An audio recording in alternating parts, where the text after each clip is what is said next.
Coba bayangin ini, ada satu restoran bintang 5, kokinya ini yang terbaik di dunia. Ovennya paling canggih, dan resep rahasianya itu benar-benar tak tertandingi. Oke, kedengarannya kayak setup restoran yang sempurna ya. Benar, sempurna banget. Tapi tiba-tiba mereka gulung tikar, tutup. Dan alasannya bukan karena makanannya nggak enak, Oh, wow. Terus karena apa dong? cuma karena bank sentral di negara bagian seberang lautan, yang jaraknya ribuan kilometer, mutusin buat menaikkan suku bunga 0,5%. Ah, klasik. Itu karena batas antara ruang dapur restoran tersebut dengan dunia luar itu sebenarnya cuma ilusi. Ilusi yang sangat berbahaya. Iya kan? Kita tuh sering banget ngelihat sebuah bisnis yang sukses sebagai entitas yang mandiri. Kayak sebuah benteng yang berdiri sendiri gitu. Padahal kenyataannya sama sekali nggak kayak gitu. Bener banget, nggak ada bisnis yang beroperasi di ruang hampa. Nah, itulah yang bakal jadi misi kita dalam penelusuran mendalam hari ini. Selamat datang kembali buat Anda yang lagi dengerin. Hari ini, kita bakal bongkar tumpukan literatur akademik dan riset bisnis untuk ngebekalin Anda kemampuan melihat melampaui etalase sebuah perusahaan. Iya, kita akan bedah anatomi dari apa yang sebenarnya bikin bisnis itu hidup atau mati. Betul, yaitu gesekan konstan antara lingkungan internal mereka dengan kekacauan di lingkungan eksternal. Dan yang paling penting nih, kita bakal ngelihat gimana sih perusahaan-perusahaan raksasa menari di antara kedua kekuatan ini. Dan ingat ya, memahami dinamika ini bukan cuma sekedar latihan akademis buat anak kuliahan. Iya, bukan sekedar teori textbook. Persis, bagi Anda yang mengelola tim, merintis usaha, atau cuma sekedar pengen paham kenapa merek favorit Anda tiba-tiba ngubah strategi mereka secara drastis, ini tuh lensa yang krusial banget. Ibaratnya kayak, jalan pintas gitu ya. Iya, ini soal memprediksi dari arah mana badai bakal datang. Dan memastikan fondasi rumah Anda itu punya fleksibilitas buat nahan badai tersebut. Oke, mari kita urai hal ini. Sebelum kita ngelihat badai di luar jendela, kita harus masuk ke dalam rumahnya dulu dong. Kita bicara soal lingkungan internal bisnis. Dapur perusahaannya. Betul. Buat Anda yang ikutin dunia bisnis, pasti familiar sama konsep dasar 6M di internal perusahaan. Ada man, money, material, machine, method, dan market. Ya, literatur akademik tuh sering banget ngebahas ini. Tapi tenang aja, kita nggak bakal ngabsen elemen itu satu-satu, kayak lagi baca buku pengantar manajemen. Ngebosenin banget kan? Mari kita bayangin keenam elemen ini sebagai satu ekosistem. Ya, balik ke analogi dapur restoran bintang 5 di awal tadi. Analogi dapur itu menurut saya sangat berguna ya buat ngelihat interaksi antar elemen. Karena gini, banyak pemimpin bisnis modern ini yang jadi sangat terobsesi sama metode atau prosedur. Oh ya, SOP di mana-mana. Benar. Dan juga mesin, alias teknologi otomasi. Mereka tuh rela investasi jutaan dolar buat nyiptain sistem yang di atas kertas diklaim anti gagal. Itu sangat efisien. Mereka nyoba mendikte lingkungan internal mereka biar jalan persis kayak jarum jam ya. Tepat sekali. Mereka lupa kalau ada elemen lain. Ini ngingetin saya sama ambisi beberapa perusahaan manufaktur raksasa nih. Katakanlah di industri kendaraan listrik beberapa tahun lalu. Ah iya, saya ingat kasus itu. Mereka tuh nyoba mengotomatisasi 100% lini produksinya. Visi mereka, pabrik ini sepenuhnya digerakin sama mesin dan robot canggih, tanpa intervensi manusia sama sekali. Dengan metode yang dikalibrasi secara algoritmik kan? Iya, algoritmanya jalan sendiri. Dan hasilnya gimana? Hasil dari eksperimen itu malah jadi contoh kasus yang luar biasa, maksud saya luar biasa buruk di literatur manajemen. Alih-alih dapat efisiensi absolut, yang terjadi justru kelumpuhan produksi yang parah. Sering disebut production hell ya. Benar, neraka produksi. Robot-robot itu memang brilian banget kalau disuruh ngelakuin tugas yang persis sama berulang-ulang.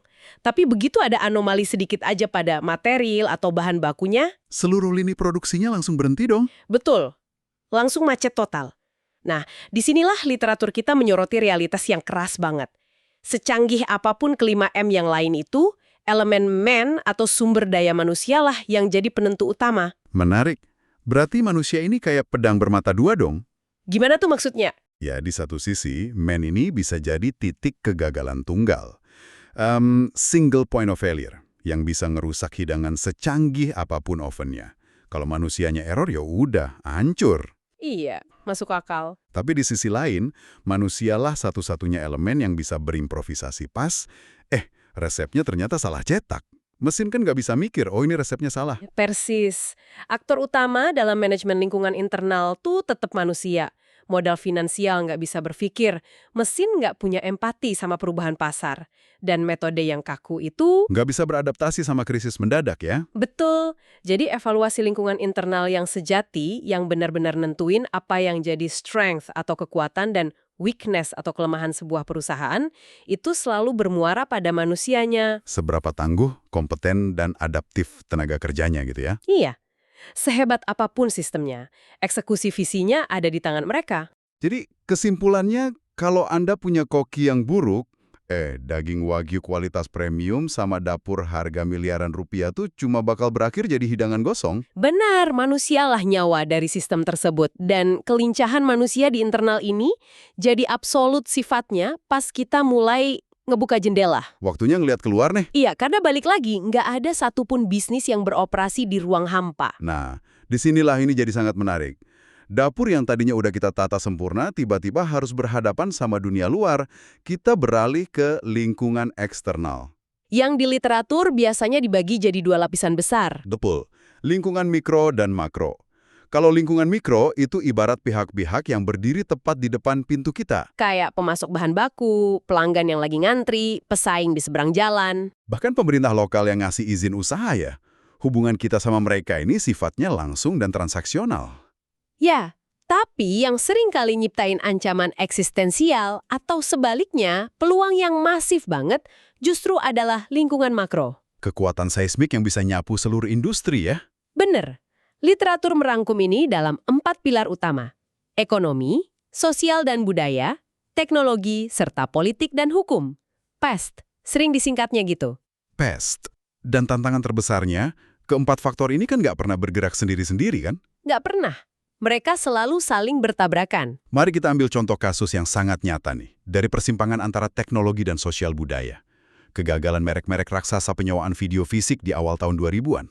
Kejatuhan Blockbuster dan kawan-kawannya. Teknologi, dalam hal ini infrastruktur internet broadband yang makin cepat, itu emang jadi katalisnya. Tapi pergeseran yang sesungguhnya itu terjadi di ranah sosial dan budaya. Pergeseran norma di masyarakatnya. Ya, ada perubahan drastis soal gimana masyarakat pengen mengonsumsi hiburan. Masyarakat mulai sangat menghargai kenyamanan absolut, kepuasan instan. Mereka lebih milih duduk di sofa ketimbang, ngelakuin pengalaman ritualistik pergi ke toko fisik pas akhir pekan. Tepat. Jadi pergeseran budaya mendikte apa yang relevan bagi pasar, dan teknologi nyediain alat buat menuhin kebutuhan baru itu. Wow. Jadi kalau pesaing Anda pakai teknologi baru buat ngelayani pergeseran sosial ini, sementara Anda masih sibuk berdebat soal ngenai denda keterlambatan pengembalian DVD. Anda udah kalah sebelum bertanding. Masuk akal banget. Dan pergeseran teknologi sama sosial ini pada akhirnya kan selalu memicu reaksi dari pilar eksternal yang lain dong. Politik dan hukum misalnya. Selalu. Coba lihat munculnya industri e-commerce dan layanan on-demand kayak ojek online. Itu kan maksa pemerintah di seluruh dunia buat ngerancang undang-undang ketenagakerjaan yang baru. Regulasi privasi data juga kan? Benar, sampai kebijakan anti-monopoli, aturan mainnya diubah persis di tengah pertandingan. Nah, ini poin yang sangat krusial buat Anda yang mimpin perusahaan.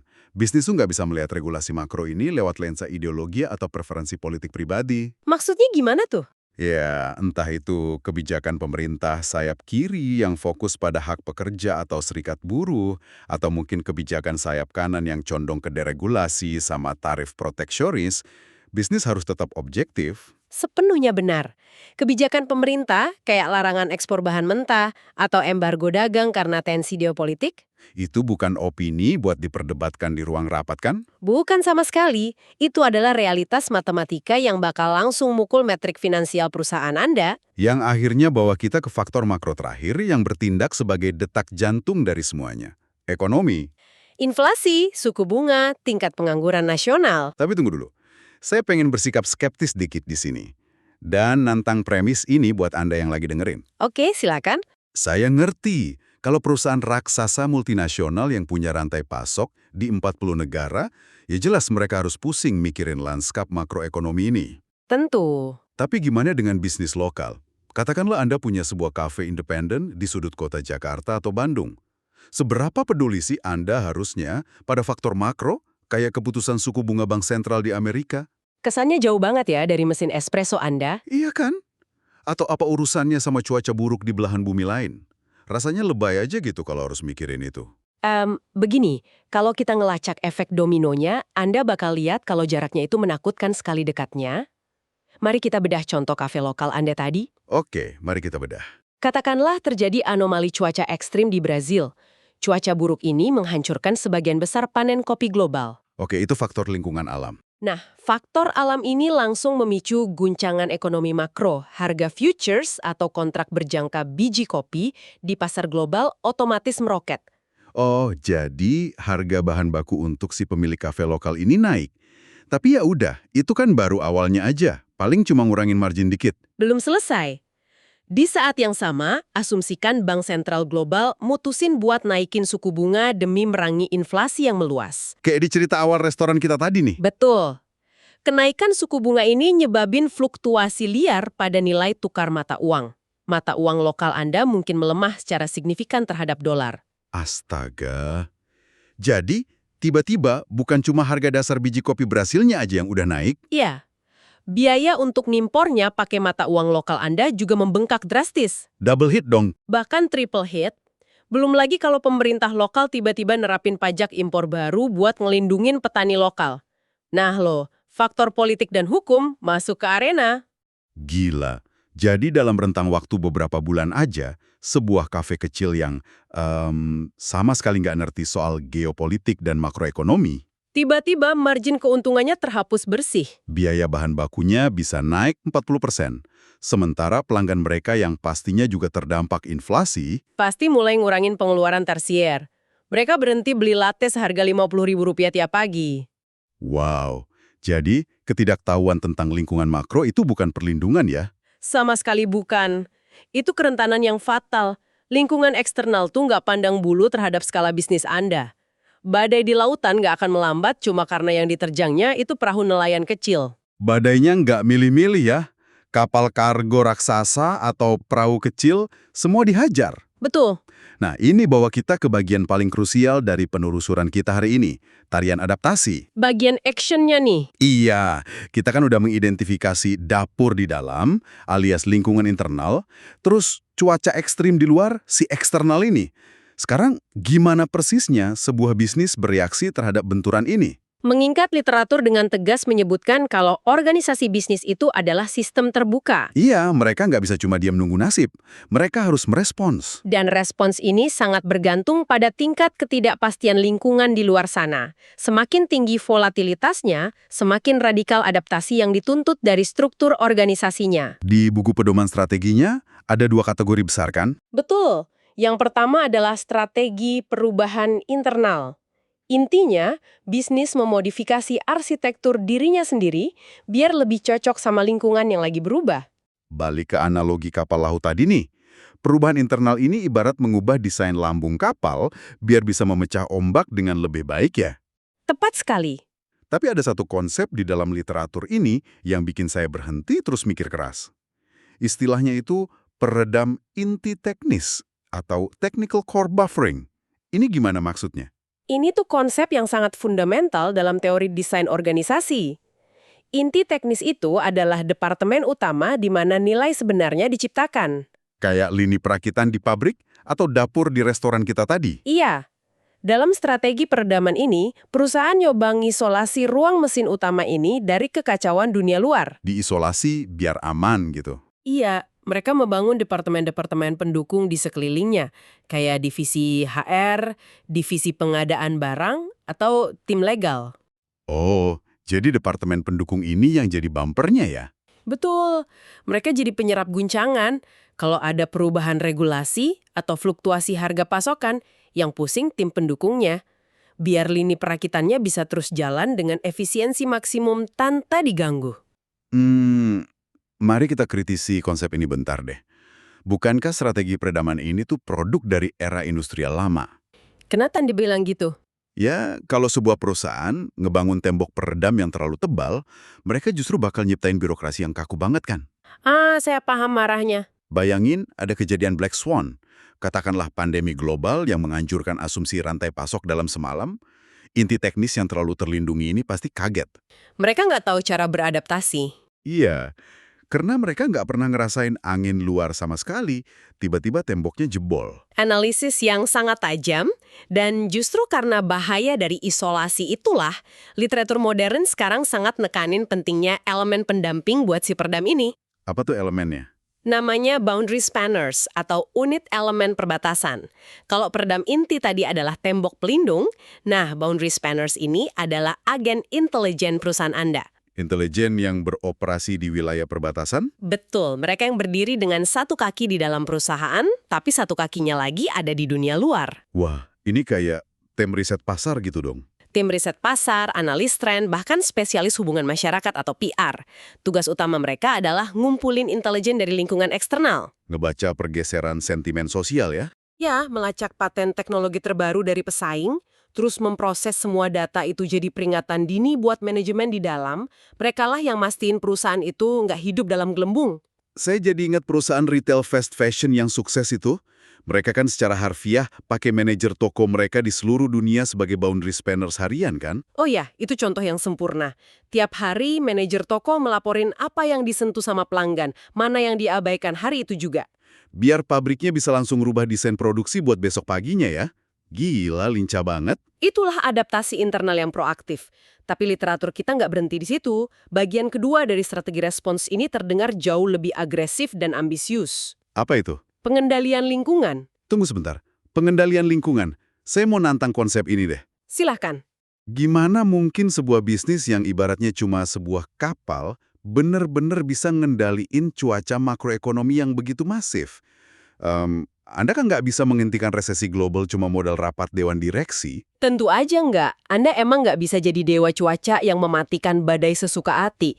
Pengendalian di sini bukan berarti ngontrol faktor makro secara harfiah. Terus maksudnya apa? Maksudnya itu mempengaruhi arah angin lokal, memanipulasi gimana ombak tersebut menghantam lambung kapal Anda. Anda mendikte struktur industri Anda sendiri lewat manuver strategis proaktif. Boleh kasih saya contoh konkret dari manuver memanipulasi ombak ini nggak biar kebayang? Boleh. Salah satu instrumen yang paling kuat itu adalah penggabungan atau merger. Oh, pas dua perusahaan gabung jadi satu. Ya, bayangin ketika ekonomi lagi diambang resesi dan persaingan di pasar jadi saling mematikan. Dua perusahaan raksasa bisa aja mutusin buat bergabung, kenapa? Bukan cuma sekedar cari efisiensi operasional. Tapi buat ngebentuk aliansi ya. Betul. Entitas yang begitu masif, sampai-sampai mereka sekarang punya kekuatan buat mendikte harga pasar kepada pemasok. Mereka bisa nekan biaya serendah mungkin. Ngakalin sistem dari dalam? Iya, mereka mengubah ukuran kapal mereka jadi raksasa, sehingga ombak resesi yang sama sekarang terasanya lebih kecil. Paham. Atau mungkin pakai cara joint venture gitu ya? Atau kontrak integrasi vertikal? Nah, itu juga bisa. Contohnya pas kelangkaan microchip global kemarin. Perusahaan teknologi nggak akan cuma diem nangis nunggu pasar pulih. Mereka pasti nyari aman. Betul. Mereka pakai kekuatan modal mereka buat beli saham mayoritas di perusahaan pembuat chip itu sendiri. Mengamankan jalur suplai secara legal, jadi kelangkaan di pasar bebas nggak lagi nyentuh mereka. Smart banget. Mereka literally beli pabrik pembuat ombaknya. Persis. Dan ada satu lagi taktik pengendalian lingkungan yang sering banget kita lihat secara real time. Apa tuh? Penggunaan masif kampanye iklan dan public relations. Perusahaan kan nggak bisa ngubah tingkat inflasi yang ngancurin daya beli pelanggan tuh. Jelas nggak bisa. Tapi mereka bisa secara agresif memanipulasi persepsi lewat PR.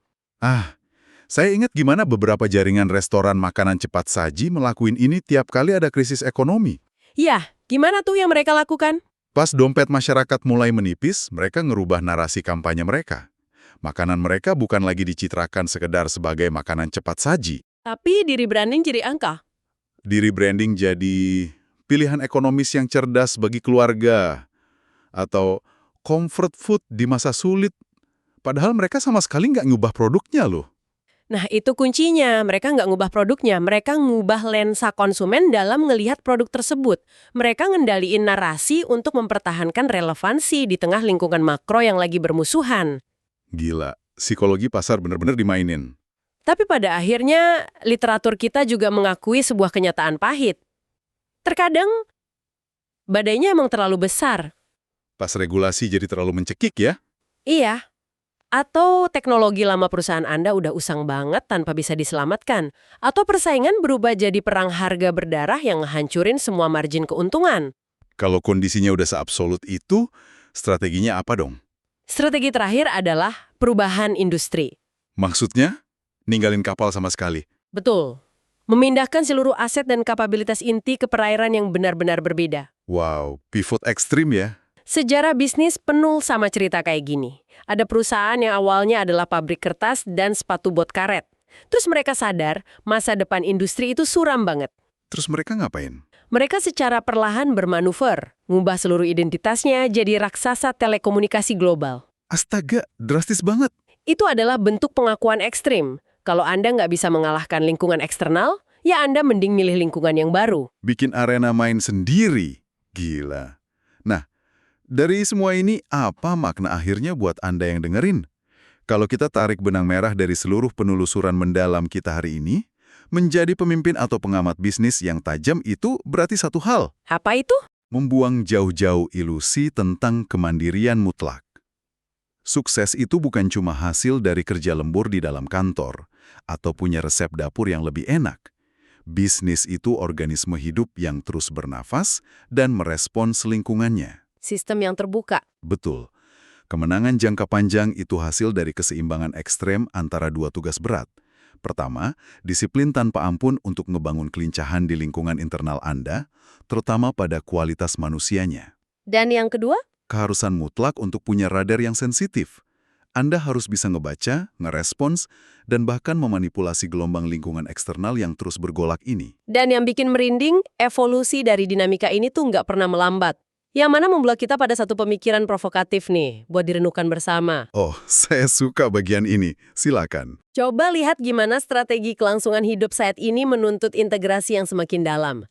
Ada rantai pasok global yang berbagi data secara real-time, ekosistem software yang saling terhubung, belum lagi aliansi industri yang mengaburkan batas kepemilikan.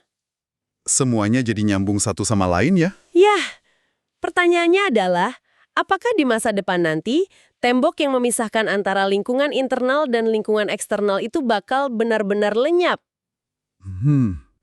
Dan kalau batas itu memudar, apakah definisi dari sebuah perusahaan tunggal masih akan memiliki makna? Sebuah pertanyaan yang menantang. Kita buat ngebayangin ulang seluruh lanskap arsitektur bisnis di dekada mendatang ya. Dari dapur yang tadinya dibatasi dinding tebal, berevolusi jadi ekosistem global yang transparan tanpa sekat. Luar biasa. PR buat kita semua untuk mikirin itu. Benar. Baik, rasanya itu aja sesi penelusuran mendalam kita untuk hari ini. Terima kasih banyak udah meluangkan waktu buat membedah kompleksitas ini bareng kami. Semoga insight hari ini bermanfaat. Pastinya. Mulai sekarang, tiap kali Anda ngelewatin etalase toko yang berkilau atau ngamatin kampanye PR dari merek favorit Anda, bahkan pas Anda duduk minum kopi di kafe lokal, Cobalah ngelihatnya pakai kacamata yang baru. betul. Perhatikan manusianya di balik sistem internal mereka dan saksikan gimana mereka menari ngikutin badai tak terlihat di luar jendela mereka. Sampai jumpa di penelusuran berikutnya.